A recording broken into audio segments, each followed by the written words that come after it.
Hello students. आज के इस वीडियो में जो जेई एडवांस्ड का कल पेपर हुआ था उसके सॉल्यूशन हम डिस्कस करेंगे। पेपर कल हुआ था और आज जेई ने इसके पेपर भी रिलीज़ कर दिए हैं, लेकिन आंसर की अभी नहीं आई है। तो इस वीडियो में आप सॉल्यूशंस भी देख सकते हैं और आंसर की भी देख सकते हैं कि कौन से क्वेश्चन के क्या आंसर है। ऑब्वियसली एक क्यूरियोसिटी रहती है कि कौन सा क्वेश्चन सही हुआ, कौन सा क्वेश्चन गलत हुआ। अनसर्टेनिटी रहती है, तो वो अनसर्टेनिटी जो है स्पेशली फिजिकल केमिस्ट्री के क्वेश्चंस की आप क्लियर कर सकते हो।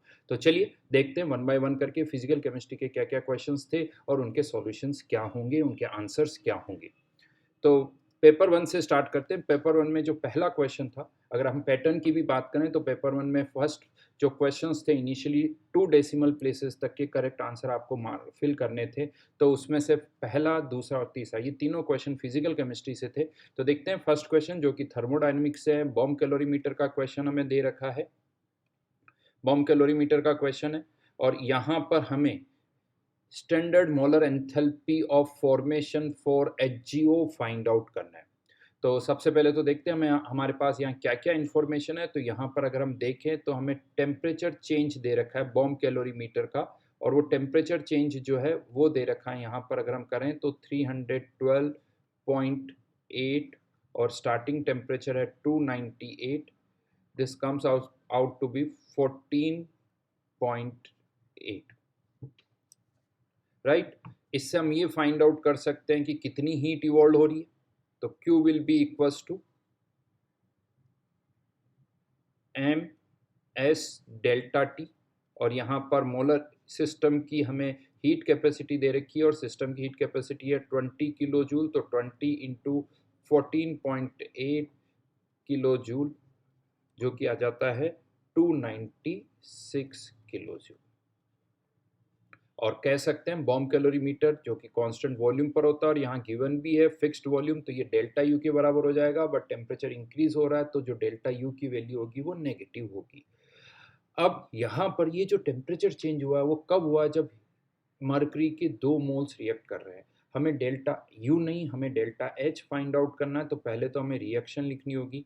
तो मरकरी के 2 मोल्स रिएक्ट कर रहे हैं।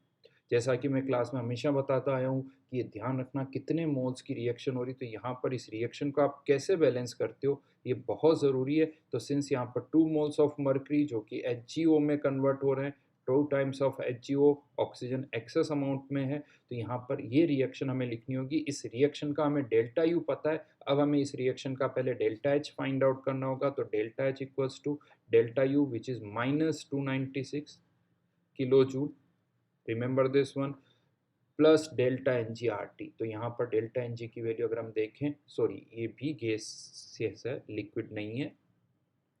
तो यहाँ पर डेल्टा एन जी कितना हो जाएगा 3, आर की वैल्यू 8.3, टेम्परेचर 298 केल्विन, सारे डेटा इसी पर गिवन है, और डिवाइडेड बाय 1000। अगर हम इसको सॉल्व करते हैं तो ये वैल्यू -296 -7.42 यानी 300 माइनस साइन के साथ 303.4, राइट। लेकिन ये फाइनल आंसर नहीं है, ये इस रिएक्शन का डेल्टा एच है और हमें delta H formation of HgO find out करना है। तो delta H reaction equals to delta H formation of product minus reactant, यानी 2 times delta H formation of HgO minus 2 times delta H formation of mercury gas. और ये data हमें दे रखा है 61.32 kilo joule. अगर आप इसको सॉल्व करते हैं तो ये डेल्टा एच फॉर्मेशन यहाँ पर आ जाता है ऑफ HgO 90.39 किलो जूल। अब मैं आपको बताता हूँ मिस्टेक कहाँ होती है। यहाँ पर एक मिस्टेक जो हम यहाँ करते हैं, जूल और किलो जूल में 1000 वाला फैक्टर लगाना भूल जाते हैं, तो यहाँ पर मिस्टेक हो सकती है। दूसरी मिस्टेक ये हो सकती है, ये प्लस माइनस ये 296 हीट इवोल्ड हो रही, बट हीट इवोल्ड है तो जब आप यहाँ पुट करोगे तो माइनस साइन आएगा। Third thing, delta N G calculate करने में, क्योंकि यहाँ गिवन है 2 मोल मर्करी रिएक्ट कर रहे हैं, तो रिएक्शन को आपको इसी तरह से बैलेंस करना है।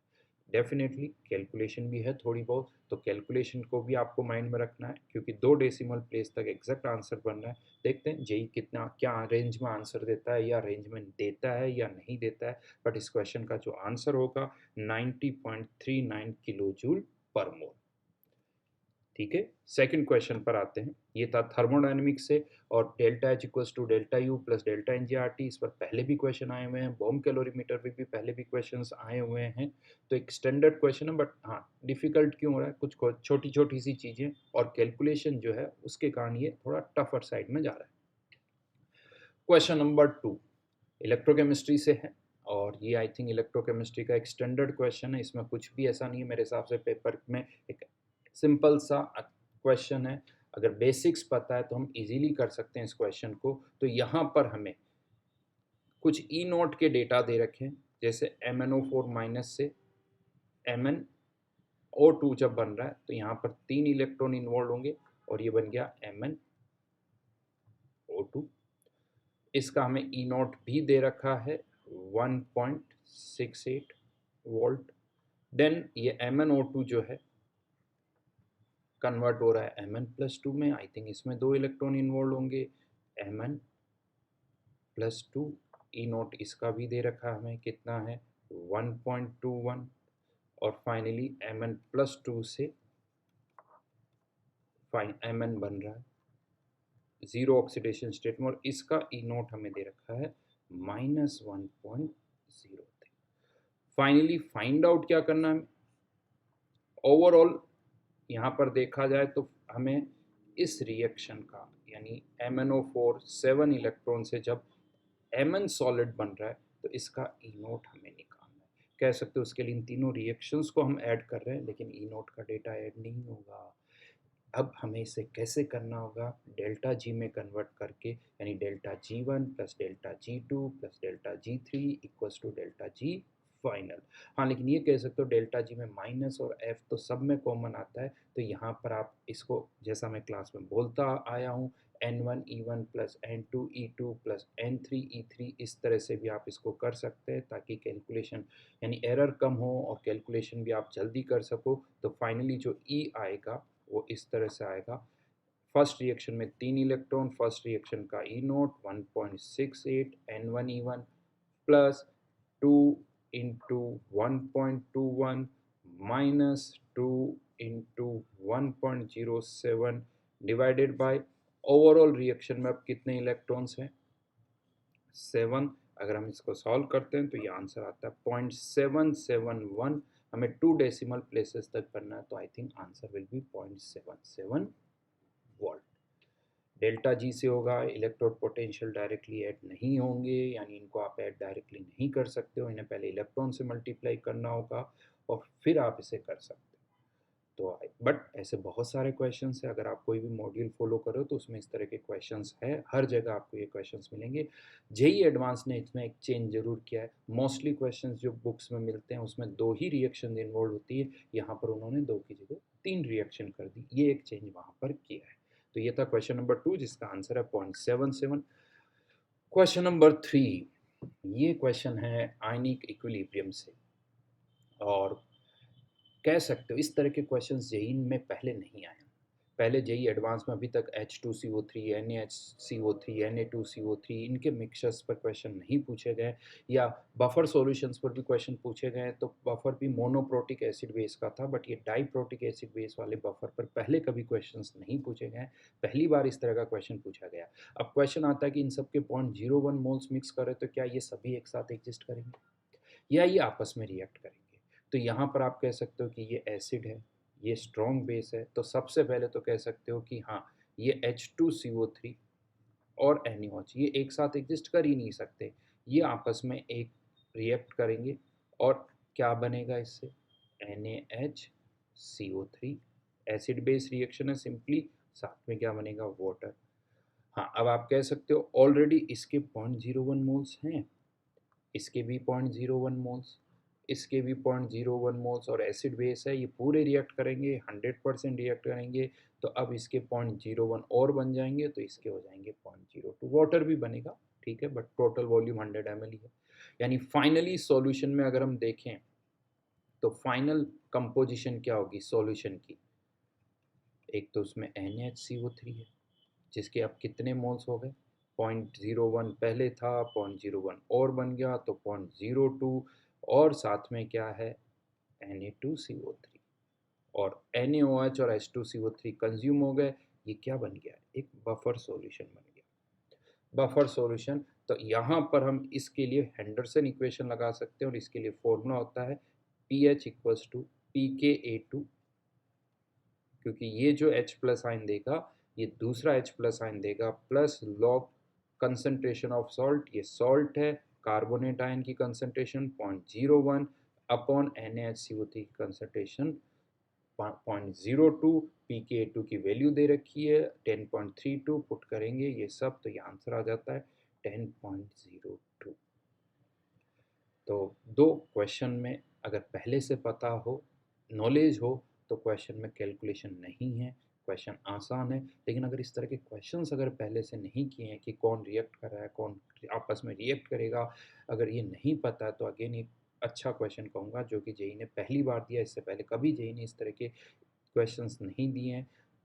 आयनिक इक्विलिब्रियम से मोस्टली KSP इस पर क्वेश्चंस आए हैं, बट इस तरह का क्वेश्चन नहीं आया। तो ये था क्वेश्चन नंबर 3।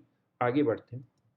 हाँ, अब इसमें कुछ क्वेश्चंस और थे इस पेपर में, जहाँ पर फिजिकल केमिस्ट्री और कह सकते हो कि कुछ इनऑर्गेनिक केमिस्ट्री मिक्स है, जहाँ पर आपको प्रोडक्ट पता होनी चाहिए कि इसकी रिएक्शन से क्या बनेगा, और उनके साथ में कुछ मोल्स के साथ उसको क्लब किया गया। तो उन क्वेश्चंस को मैं यहाँ डिस्कस नहीं कर रहा हूँ, क्योंकि उसमें इनऑर्गेनिक की नॉलेज भी यूज़ होगी। मोल कॉन्सेप्ट है, बेसिक मोल कॉन्सेप्ट, क्या रिएक्शन क्या हो रही, तो फिर आप उनको बैलेंस करके सॉल्व कर सकते हो। हम आते हैं जो प्योरली फिजिकल केमिस्ट्री के क्वेश्चंस है, उसमें नेक्स्ट क्वेश्चन पर मैं आ रहा हूँ। ये क्वेश्चन है सरफेस केमिस्ट्री से। सरफेस केमिस्ट्री का सही में पूछो तो मुझे हमेशा डर लगता है जेई में जब क्वेश्चन आता है ना, वो डर इसलिए लगता है कि सरफेस में बहुत बार जेई ने आउट ऑफ द सिलेबस भी क्वेश्चंस पूछे, लेकिन इस बार ऐसा नहीं हुआ। इस बार जेई ने जो क्वेश्चन पूछा है वो विद इन सिलेबस एनसीईआरटी से पूछा है, सारे बहुत क्लियर पॉइंट है, बेसिक पॉइंट है, एनसीईआरटी में भी लिखे हुए हैं या किसी भी शीट या मॉड्यूल में भी आपको मिल जाएंगे। तो अगर हम इस क्वेश्चन की बात करें तो आप सबको पता है केमिकल एब्जॉर्प्शन जो होता है वो मोनोलेयर होता है, यूनिमोलिकुलर होता है, जबकि फिजिकल एब्जॉर्प्शन जो होता है वो मल्टी लेयर होता है। तो यहाँ पर स्टेटमेंट 1 जो है वो आप कह सकते हो कि वो ट्रू है, यूनिमोलिकुलर होता है। लेकिन फिजिकल एब्जॉर्प्शन में इतनी हीट इवॉल्व नहीं होती है, फिजिकल एब्जॉर्प्शन में केवल 20 से 40 किलो जूल इतनी ही हीट इवॉल्व होती है, तो ये स्टेटमेंट जो है वो फॉल्स हो गया। Again chemical absorption is also exothermic process, ये एंडोथर्मिक दे रखा है, तो ये भी एक फॉल्स स्टेटमेंट है। और हम सबको पता है कि टेम्परेचर बढ़ाने पर केमिकल एब्जॉर्प्शन के चांसेस बढ़ते हैं, टेम्परेचर कम होने पर फिजिकल एब्जॉर्प्शन ज़्यादा फेवर करता है। तो lowering the temperature favours physical absorption process definitely. तो ये एक ट्रू स्टेटमेंट हो गया। तो अगर हम इसके आंसर की बात करें तो इसका आंसर होना चाहिए आगरा और दिल्ली, राइट। तो आई थिंक क्वेश्चन जो भी जेई की तैयारी कर रहा है उससे ये क्वेश्चन होना चाहिए, मेरा मानना है। पेपर में फिजिकल केमिस्ट्री की अगर मैं बात करूँ तो ये उसमें से सबसे आसान क्वेश्चन है फिजिकल केमिस्ट्री का जो पेपर में पूछा गया है। उसके बाद जो इलेक्ट्रोकेमिस्ट्री वाला क्वेश्चन था N1E1 वाला, वो भी एक आसान क्वेश्चन था। ये दोनों क्वेश्चन तो 100% जो भी जेई की तैयारी कर रहा है उन सबसे होना चाहिए। देन नेक्स्ट क्वेश्चन पर आता हूँ, काइनेटिक्स का क्वेश्चन है। काइनेटिक्स के क्वेश्चन में हमें कुछ एक्सप्रेशंस दे रखे हैं और यहाँ पर उन्हें मैच करना, और 4 ऑप्शन है, यानी एक मैचिंग लिस्ट टाइप का क्वेश्चन है। लास्ट ईयर नहीं थे बट उससे पहले इस तरह के क्वेश्चंस आते थे इस फॉर्मेट पे। तो आई थिंक नया फॉर्मेट तो नहीं है, बट लास्ट ईयर या लास्ट लास्ट ईयर भी शायद इस पर नहीं आए थे। अब यहाँ पर प्रॉब्लम है, ऑप्शन 1 जो है लिस्ट 1 का, इसमें तो कहा जा रहा है under all possible initial concentration of x, तो यानी एक्स की कंसंट्रेशन कम भी हो सकती है, ज़्यादा भी हो सकती है। तो इस ऑप्शन से अगर हम मैच करने लगे तो काफ़ी टाइम ज़्यादा लग जाएगा, कॉम्प्लिकेशंस भी होगी। तो ज़्यादा अच्छा है कि हम ऑप्शन 2 से स्टार्ट करें। ऑप्शन 2 में कहा जा रहा है कि initial concentration of x x is much less than solid. तो यानी आप यहाँ से इस एक्स को नेगलेक्ट कर सकते हो, और जैसे ही आपने इस एक्स को नेगलेक्ट किया और लिखा हुआ है सॉल एक्स एस, ये कोई कांस्टेंट है, तो ये तो कांस्टेंट के कांस्टेंट, तो अब ये किसको फॉलो कर रहा है? First order kinetics. और फर्स्ट ऑर्डर काइनेटिक्स के लिए हम सबको पता है टी हाफ जो है इनिशियल कंसंट्रेशन के इंडिपेंडेंट होता है, तो ये ऑप्शन किससे मैच कर जाएगा, क्यू से करेगा। ऑब्वियसली ये नहीं होगा। ऑब्वियसली रेट जो है फर्स्ट ऑर्डर के लिए, तो अगर हम देखें तो जैसे जैसे कंसंट्रेशन बढ़नी चाहिए, तो ये भी ऑप्शन नहीं होगा। और एलन एक्स वर्सेस टाइम, इसकी कंसंट्रेशन डिक्रीज होगी, स्ट्रेट लाइन फॉलो करती फर्स्ट ऑर्डर के लिए। एक्स वर्सेस टाइम की कर एक्सपोनेंशियली डिक्रीज होगी, तो ये नहीं होगा। But L N X versus time का कर स्ट्रेट लाइन फॉलो करता है, वो भी डिक्रीजिंग, तो ये कर कुछ इस तरह से होगा। जबकि यही अगर हम एक्स की कंसंट्रेशन को बहुत ज़्यादा ले लें, तो जैसे यहाँ पर फर्स्ट ऑर्डर था, यहाँ पर ये कौन सा ऑर्डर फॉलो करेगा, ज़ीरो ऑर्डर। बिल्कुल सही कहा आपने, ये ज़ीरो ऑर्डर का हो गया। और ज़ीरो ऑर्डर के लिए हम सबको पता है कि ज़ीरो ऑर्डर के लिए जो कर्व है वो कौन सा सी हो, एस, क्योंकि कंसंट्रेशन टाइम के साथ लीनियरली वेरी करती है। ये नहीं होगा। रेट कांस्टेंट होती थ्रू आउट, तो ये भी फॉल्स होगा। टी हाफ जो है यहाँ पर ज़ीरो ऑर्डर के लिए, हाँ ये जरूर एक पॉइंट आता है, बट वो ओरिजिन से स्टार्ट होना चाहिए। जबकि ये वाला जो कर्व है वो ओरिजिन से स्टार्ट नहीं हो रहा है, तो अगर ओरिजिन से स्टार्ट नहीं हो रहा तो गलत है यहाँ पर। खैर ये एस से मैच कर रहा है, तो आप कह सकते हो यहाँ पर और यहाँ पर। और अगेन हम देखें तो ये भी एक फर्स्ट ऑर्डर है, क्योंकि एक्स की कंसंट्रेशन मच हायर देन, तो ये भी फर्स्ट ऑर्डर को फॉलो कर रहा है, तो इसके भी ऑप्शंस कौन से मैच करेंगे, क्यू और टी। तो यहाँ से अगर हम चेक करें तो जो मोस्ट अप्रोप्रिएट आंसर आता है वो आता है आगरा। लेकिन इसमें एक प्रॉब्लम है, ये जो फर्स्ट ऑप्शन है, क्योंकि इसमें ऑल पॉसिबल वैल्यूज़ के लिए बात की है, जब हम ऑल पॉसिबल वैल्यूज़ के लिए अलग अलग केसेस लेंगे, तो यहाँ पर इसके हो सकता है ये x बहुत ज़्यादा हो, यानी ये 2 टाइप भी हो सकता है, ये तो 3 टाइप भी हो सकता है, तो इसका आंसर q भी हो सकता है, t भी हो सकता है, s भी हो सकता है, और भी कुछ आंसर्स हो सकते हैं, काफ़ी कॉम्प्लिकेटेड एक्सप्रेशंस है। तो बट इसके अकॉर्डिंग हम चेक करें तो जो बेस्ट आंसर है क्यू होना चाहिए, और इसका आंसर यानी फर्स्ट का क्यू या टी, तो यही दो ऑप्शंस बचते हैं, और थर्ड का एस, तो उसके according A option. But option A जो फर्स्ट वाला पार्ट जो है वो कंफ्यूजिंग है, क्योंकि वो देखा जाए तो आर से तो मैच कर ही रहा है, बट बाकी ऑप्शन से करेगा नहीं करेगा वो बहुत कुछ डेटा पर डिपेंड करता है। तो ये फिजिकल केमिस्ट्री के क्वेश्चंस थे जो इस पेपर में पूछे गए थे। तो होपफुली मेरे हिसाब से फिजिकल जेई में भी आंसर्स यही होने चाहिए। लेट्स सी जेई क्या आंसर देता है। Thank you.